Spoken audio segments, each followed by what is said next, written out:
So hey blogger welcome to my channel মানে viewers welcome to my channel মানে ভাই লোক সবাইকে ওয়েলকাম করছি।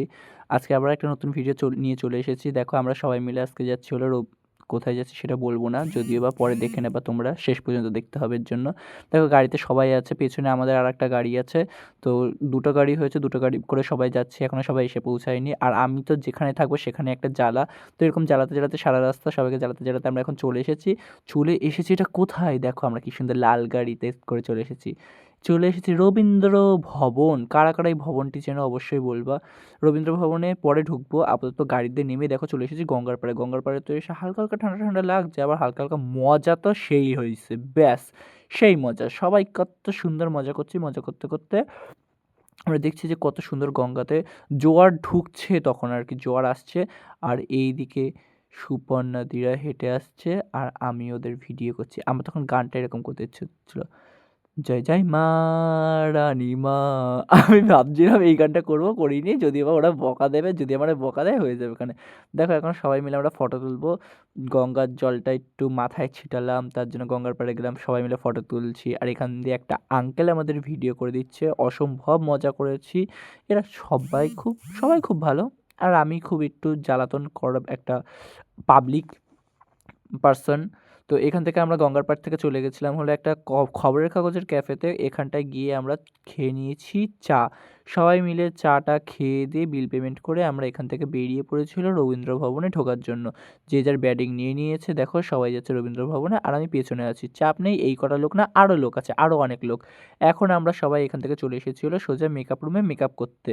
দেখো সবাই সেজেগুজে, এই যে বলছিলাম না আরও লোক রয়েছে, দেখেছো ভেতরটা পুরো ভরে গেছে লোক, মানে সবাই দিদিরা রয়েছে, দিদি বোন সবাই মিলে পুরো ঘরটা ভরে গেছে। আর এখানে আমি আর শান্তনুদা ক্যাট মেরে নিচ্ছি, মানে ফটো তুলে নিচ্ছি ভিডিও করতে করতে। এখন আমার নাচের প্রোগ্রাম হয়ে গেছে, পুরো ড্রেস আপ চেঞ্জ করে ভিডিও করব না, মানে নতুন নতুন এই সোয়েটার দুটোই আজকে নতুন পরেছি, গায়ে যে দুটো সোয়েটার দেখছি সেই দুটো সোয়েটারই নতুন পরেছি, তার ছবি তুলবো না ভিডিও করবো না তা কখনো হতে পারে? পোজ দেখছিলাম কোনটা ভালো লাগছে আর নিজের মেকআপ করেছি কত সুন্দর লাগছে, মানে একটা অসাধারণ ফিলিংস আসছে। এই করতে করতে এখান থেকে দেখো আমাদের ঘরে পুরো লন্ডভন্ড ঘর, যার যার ব্যাগপত্র চারদিকে ছড়ানো ছিটানো। এই করতে করতে চলে গেছি মঞ্চের দিকে। আমার প্রোগ্রাম হয়ে গেছে তাই বলে কি বাকিদের প্রোগ্রাম দেখবো না তা হয়? দেখো নাচছে কত সুন্দর।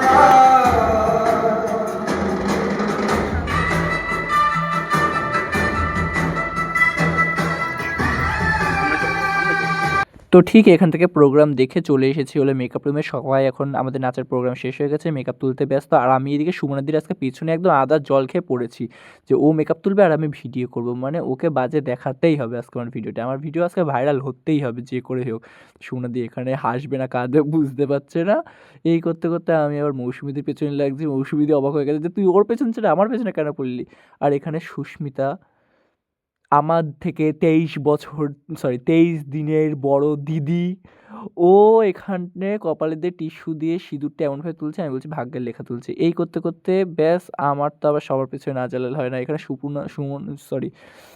সুপর্ণাদি নাচ করতে করতে শরীর খারাপ হয়ে গেছে, আমি সুপর্ণাদির পেছনে লাগছি। এরা সুপর্ণা, সুমনা, সুস্মিতা এতগুলো রয়েছে না, আমার পুরো গুলিয়ে যায় যে কার নাম কি। মাঝে মাঝে তো এর নাম ওরে, ওর নাম এর দিয়ে ডেকে দিই। এই করতে করতে যে রিয়াদি এখানে ফোনে কথা বলছে, রিয়াদির ভিডিও করছি, যে রিয়াদি মেকআপটা ঠিক করে তুলছেই না। আমি ভাবছি রিয়াদি মেকআপটা তুলবে, আমি হয়তো ওর একদম বাজে ফেসের ফটোটা নেবো, তা হলোই না। এই করতে করতে আমরা আবার যেই সুপর্ণাদি মেকআপ তুলছে, সুপর্ণাদির মেকআপের এখানে চলে এসেছি। আজকে তো সুপর্ণাদিকে আমি ভাইরাল করেই ছাড়বো। কাশ যদি সুপর্ণাদি এই ভিডিওটা দেখে, পরের দিন ক্লাসে গেলে আমার আমার হয়ে গেছে, আমাকে একদম হেব্বি বকা দেবে। তো কিছু মাইন্ড করো না, তোমাদের খারাপ লাগলে বা ভালো লাগলে। আমি বিশ্বাস করো যখন ভয়েস ওভারটা দিচ্ছি, ব্যাকগ্রাউন্ডে যে কথাগুলো রয়েছে আমি এত হাসি পেয়েছি তোমাদের কি বলবো। প্রচণ্ড হেসেছি, প্রচণ্ড মজা করেছি। সেই দিনের কথাটা মনে পড়ছিল যখন আমি তোমাদের সাথে ফার্স্ট প্রোগ্রামে গেছি। আর হ্যাঁ, এটা কিন্তু আমার এদের সাথে ফার্স্ট প্রোগ্রাম। এই প্রোগ্রাম করে আমরা এখন বাড়ির দিকে রওনা দিচ্ছি। সবার মেকআপ তোলা হয়ে গেছে, সুপর্ণাদিরও অনেক ফটো তোলা হয়ে গেছে, ওদের অনেক পেছনে লেগেছি, অনেক জ্বালাতন করেছি, জ্বালাতন করে টরে এখন আমরা বাড়ি যাচ্ছি। বাড়ি যেতে যেতে এদিকে তন্ময়দা, শান্তনুদা, মানে শান্তনুদা এতটাই ক্লান্ত হয়ে গেছে যে তন্ময়দা কাঁধের উপর মাথা রেখে ঘুমিয়ে পড়েছিল। আর আমি সেটা নিয়েও ওদের পেছনে লাগছিলাম। এই করতে করতে সামনে দেখো দিদিরা বসে রয়েছে, ওরা ওদের সোয়েটারের ব্যাগটা আমাদের পেছনে ছিল গাড়ির এখানে, তো ওদেরকে সোয়েটারগুলো দিয়ে দিলাম। দিয়ে এখন ওরা সোয়েটার টোয়েটার পরে নেবে। তাও তাও ওদের শান্তি নেই। আমি তাও ওদেরকে জ্বালাতে গল্প করতে চলে যাচ্ছিলাম। হ্যাঁ, একটা রাজা রানীর গল্প শোনাচ্ছিলাম যে এক দেশে এক রাজা ছিল, আরেক দেশে এক রানী ছিল। তারপর রাজা রানীর বিয়ে হলো। রাজা একদিন যুদ্ধ করতে গেল।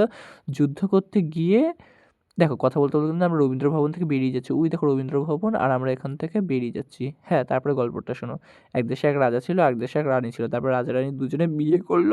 ভালোবেসে বিয়ে করার পর রাজা একদিন যুদ্ধ করতে গেছিল। যুদ্ধ করতে যাওয়ার সময় রাজাকে বাঘে খেয়ে নেয়। রাজা মারা যায়। তারপরে সেই শোকে রানী হার্ট ফেল করে রানীও মারা যায়। ব্যাস, রাজা রানীর গল্প এখানেই শেষ হয়ে যায়। শুরুতেই কেমন একটা শেষ হয়ে গেল না? শেষের কবিতার মতো রবীন্দ্র ভবনে শেষের কবিতা লিখেছিল রবীন্দ্রনাথ ঠাকুর। না, আমি এটা ভুল বললাম। জানি না কোথায় লিখেছিল উনি শেষের কবিতাটা। বাট লিখেছিল কোথাও একটা, আমার এর ঘাড়ের দোষ ওর ঘাড়ে চাপালাম, ওর ঘাড়ের দোষ এর ঘাড়ে চাপালাম। ব্যাপারটা এরকম হয়ে গেছে আরকি। তো এখান থেকে আমরা রাস্তার জ্যামে ফেঁসে গেছি। এখন আমরা এখান থেকে একটা মোড় ঘুরবো। মোড় টার্নিং নিয়ে তন্ময়দের এবার শীত লাগছে। আর ও চাদরটা গায়ে দিচ্ছে আর আমি ওর পেছনে লাগছি। সাজো সুন্দরী কন্যা সাজো গো। মানে কোথাও যদি কারোর পেছনে জ্বালানো হয় বা মানে কাউকে যদি ভীষণ জ্বালাতন করতে হয় বা কারোর পেছনে লাগা হয়, তার জন্য আমাকে একটা ট্রফি দেওয়া উচিত। আমি খুব সুন্দরভাবে জ্বালাতে পারি তাকে। এই করতে আমরা চলে এসেছি কালীবাড়ি ব্রিজের মতো দেখতে, হাওড়া ব্রিজের মতো দেখতে একটা ব্রিজে, যেখান থেকে কিনা দেখা যাচ্ছিল হলো দূরে ওই পাহাড় মিশেছে নীল আকাশে। ব্যাপারটা এরকম একদমই না। এখান থেকে দেখা যাচ্ছিল হলো দক্ষিণেশ্বরের মন্দিরটা। তো আমরা অবশ্যই প্রোগ্রাম করতে গেছিলাম, প্রোগ্রামই করেছি। আমরা কোনো দক্ষিণেশ্বরের মন্দিরে যাইনি। হ্যাঁ, সাইডে দেখছিলাম। তো এই করতে আমরা চলে এসেছি হলো একটা স্পটে। এখান থেকে আমরা সবাই একটু চা-টা খেয়ে নিল। কারণ গাড়িটা ঠান্ডার মধ্যে এরকম লং জার্নি আর ৩-৪ ঘন্টা জার্নি করবো আর মাঝখানে যদি একটা চা হয়, একদম দিল চিজ কেয়া হে, খুশ হয়ে যাতা है। আর এদিকে সবাই ঘুমে আচ্ছন্ন হয়ে যাচ্ছে। আর আমি ওদের মুখের মধ্যে গিয়ে করে ভিডিও নিচ্ছি আর আমার প্রতি বিরক্ত। এই করতে দেখো চাটা খাওয়া হয়ে গেছে। এখন ১ জন ২ জন করে এবার গাড়ি রওনা দেবে আর নামা শুরু করবে। আর এরা ফোন দেখছে। আমি তাও জ্বালাবো। মানে জ্বালাতে আমাকে হবেই যেভাবেই হোক। তুমি দেখো সুপর্ণাদির শরীর খারাপ, ফোনে কথা বলছে আর আমি কীভাবে ভিডিওটা করছি ভাই! এরা আমাকে কেউ কিছু বলে না কেন? আর আমি পেছনে দেখো মজা নিচ্ছি। আমাকে কি সুন্দর লাগছে। আমি মুখের মেকআপটাও তুলিনি। আমি ভেবেছি আমি যেখানেই যাই করি না কেন আমি বাড়ি এসে মেকআপটা তুলবো তার জন্য। এখানে আমাদের নাচার যিনি ম্যাডাম আছে উনিও নেমে গেছে ওনার বাড়িতে। আমরা চলে এসেছি এখন কোথায়? অশোকনগরে। দেখো এখন আন্টির বাড়ি চলে যাবে আর আমরা সবাই চলে যাবো গোবরডাঙ্গায়। তো আন্টি এখন টাটা বলছি। Aunty tata. তুমি সাবধানে বাড়ি চলে যাও। বাড়ি পৌঁছে ফোন করে দিও। যদি বা বাড়ির সামনে নেমেছে আর আমি বলছি বাড়ি পৌঁছে ফোন করে দিও। এই করতে এরা দুজনে মিলে জানি না কি কথায় গল্প করছিল। তো এই করতে আমাদের এখান থেকে আরও একজন দর্শক কমে গেল। সুপর্ণা-টুপর্ণাদি সবাই চলে গেল। এখন পুরো গাড়িতে আমি, শান্তনুদা আর আভেরি, বুনু। পুরো গাড়ি ফাঁকা। চলো এইভাবে আমি গোবরডাঙ্গা স্টেশনে চলে এলাম। স্টেশন থেকে আমি ৩ নম্বর প্ল্যাটফর্ম থেকে হাঁটতে এই দেখো টোটোর এখানে চলে এসেছি। রাত্রির তখন বাজতে যায় ১২টা। আর এখান থেকে আমি টোটো করলাম। মানে টোটোতে প্রায় ১.৫ ঘন্টা ১.৫ ঘন্টা না, ১ ঘন্টা বসতে হয়েছে। আমি ১০:৩০টার মধ্যে এসেছি। আমাকে বসে ১৫:১২টার সময় টোটো ছাড়লো আর আমি এখন বাড়ি চলে আসছি। চলো বাড়ি যাওয়া যাক। এখন রাত্রিবেলা নাচের প্রোগ্রাম শেষ হয়ে গেছে, বাড়ি চলে এসেছি। তো তোমরা পুরো ভিডিওটা দেখলে কেমন এনজয় করলে অবশ্যই বলবা। দেখো আমি এখনও মেকআপ তুলিনি, পুরো মেকআপ রয়েছে। আর এখন কটা বাজে দেখাচ্ছি, রাত্রির ১১:৫৫। এই যে আমি বাড়ি চলে এসেছি। আমার বাড়িতে সবাই ঘুমায় পড়ছে। তো আজকের ভিডিওটা এইটুকুই। দেখা হচ্ছে নেক্সট ভিডিওতে।